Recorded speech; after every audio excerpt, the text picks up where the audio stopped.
Ulama kita di Mekah menghantar wakil mereka ke Selangor, namanya Tengku Mahmud Zuhdi, orang Kelantan petani, supaya menjadi mufti. Orang Selangor ketika itu tidak ada yang alim untuk menjadi mufti, terpaksa dihantar daripada petani yang dilatih di Mekah, namanya Tengku Mahmud Zuhdi. Minggu lepas saya pergi ke masjid di Raja Kelang, saya ceritakan dia kata inilah masjid dia, saya tak tahu pun. Subhanallah, itu tempat dia bersuluk. Rupa-rupanya ini tokoh besar yang didatang ke Selangor supaya mencegah Selangor daripada kemasukan British, tapi Britishlah masuk ke Selangor. Sultan Alauddin tidak dapat melakukan apa-apa lagi. Dia menjadi mufti kepada Sultan Alauddin di Jugra, kemudian berpindah ke Kelang. Tetapi sayang, British telah menaklukki Selangor. Di Negeri Sembilan, ulama kita di Mekah mengantar seorang tokoh yang dipimpin, yang dilatih di Mekah, namanya Syekh Muhammad Said, yang menjadi mufti Negeri Sembilan, dan dia juga orang Lingga petani. Oleh sebab itu kita lihat bagaimanakah umat ulama kita di Mekah merancang supaya dibina pendekar-pendekar kita. Lalu seorang ulama besar di Mekah bernama Syekh Osman Sani dihantar ke Pekan Pahang untuk melatih pemuda-pemuda Pahang berjuang di atas nama jihad, dan dilatihnya Datuk Muhammad Makila dan sebagainya. Di belakang Datuk Muhammad ialah ulama kita di Mekah, tuan-tuan. Tapi sayang, tak pernah ditulis dalam sejarah kita. Mereka mengatakan Datuk Muhammad berjuang bersendirian tanpa ada orang di belakang. Rupa-rupanya dia ditiup semangat jihad di Mekah. Tuan-tuan, Tok Janggut juga demikian, dilatih di Mekah oleh Syekh Ahmad Al-Batani supaya, tapi sayang, British mengatakan Tok Janggut menentang sebab cukai. Bohong, tuan-tuan. Dan apabila dia berjuangkan jihad atas nama Islam, maka yang menangkapnya lah, tuan-tuan, mata-mata Melayu. Ini pengkhianat, pengkhianat pada perjuangan Islam. Moyang kita dulu, tuan-tuan, moyang kita menjadi mata-mata maksudnya spy British. Orang Melayu telah menjadi belut ketika zaman British, makan gaji British dan menjadi pembelut, dan orang Melayu menangkap Tok Janggut, tuan-tuan. Dan moyang saya hidup sesama dengan Tok Janggut. Dikatakan dia ditangkap dan dibunuh. Datuk saya kata tak, dia tak ditangkap pun, ada kat macam, dia kata. Yang dibunuh orang lain, Bengali. Dan dikatakan Tok Janggut, itulah helah British.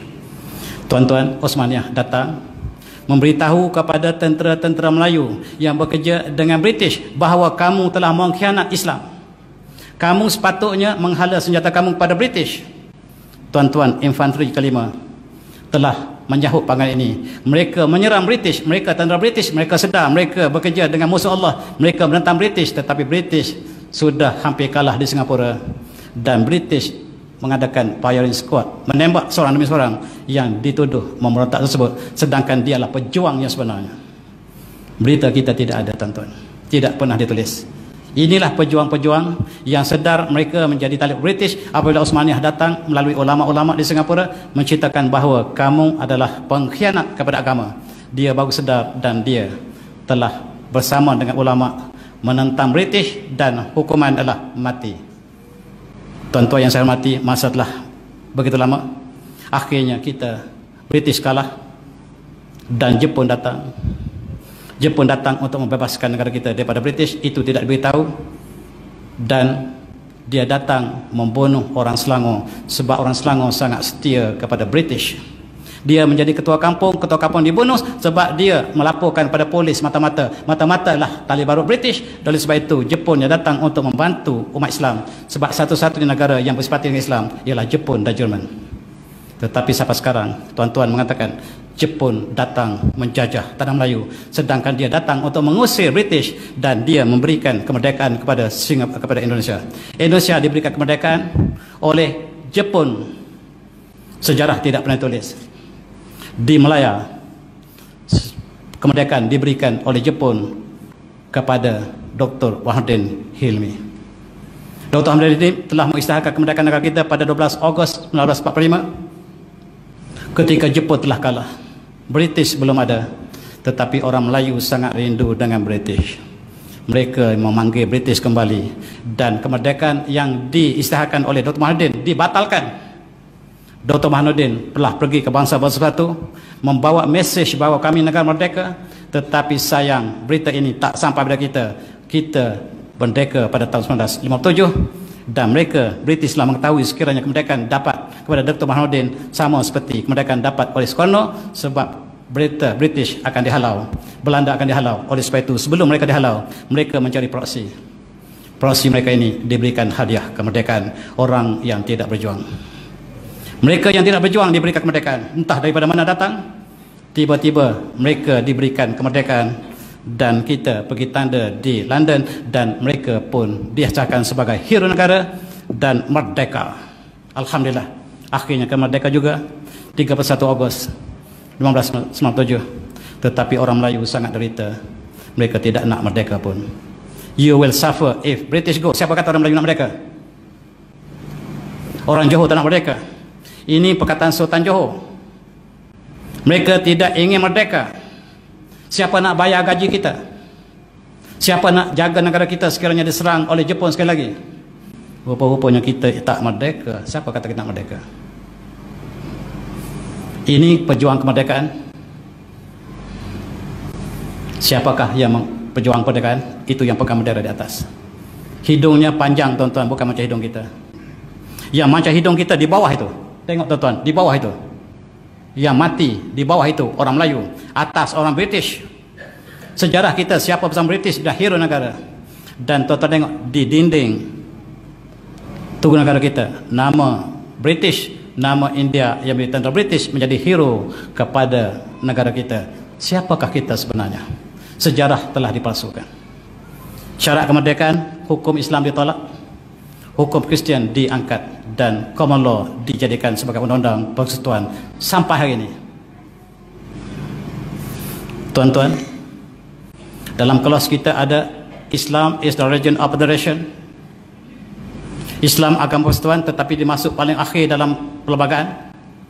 Dan Tengku terpaksa memberitahu bahawa itu bukan maksudnya ini negara undang-undang Islam, tetapi budaya untuk berdoa tak boleh guna Kristian, tapi guna doa Islam. Dia sebut seperti berikut. Dia kata, however, that the whole constitution was framed on the basis that the federation will be a secular state. Dengar betul-betul. This is not a Muslim state. Ialah secular state. Dan ini sanggup menyayat hati. If any state law is inconsistent with federal law, the federal law shall prevail and the state law shall, to the extent of inconsistency, be void. Ini hukum Al-Quran di bawah, undang-undang syariah, undang-undang Kristian di atas. Mana-mana undang-undang ini yang bercanggah dengan ini akan terbatal. Al-Quran terbatal oleh undang-undang Kristian. Siapa tuan-tuan? Siapa kita sebenarnya? Apakah kita seorang Muslim apabila kita mengatakan undang Quran di bawah undang-undang Kristian? Dan setiap orang Islam, orang Indonesia mesti kesetiaan kepada perlembagaan meletakkan Al-Quran di bawah undang-undang yang paling tinggi, federal law, yang diambil daripada common law in British. Brunei meletakkan Islam di atas, undang-undang sipil di bawah. Kita undang sipil di bawah, kita undang Islam di bawah, sipil di atas. Ini nasib kita, tuan-tuan. Dan akhir sekali, tuan-tuan, kemerdekaan yang kita ada penuh dengan ranjau dan pengorbanan. Dan kita lihat juga bagaimanakah Perdana Menteri British ini, seorang Yahudi, mengatakan sekiranya Al-Quran berada di tangan umat Islam, kita tidak akan dapat mengalahkannya sekali-kali. Caranya adalah bebaskan mereka daripada Al-Quran, bebaskan mereka daripada tulisan Jawi, dan kita laksanakan pada tahun 1966, kita tukar bahasa Melayu menjadi tulisan Romi, dan generasi muda telah tidak dapat membaca Al-Quran lagi sebab Al-Quran ditulis dalam bahasa Arab. Dan Khair Johari telah menjadi juara. Kebetulannya dia telah mengisytiharkan tulisan Romi ini di tempat sekolah saya belajar masa saya kecil dulu. Dan di sekolah itulah diumumkan bahawa kita akan menggunakan tulisan Romi. Lepas ini tulisan Jawi kita akan dihapuskan. Dan malang hari ini, tuan-tuan, syarat kemerdekaan ialah kita menerima pendidikan sekular.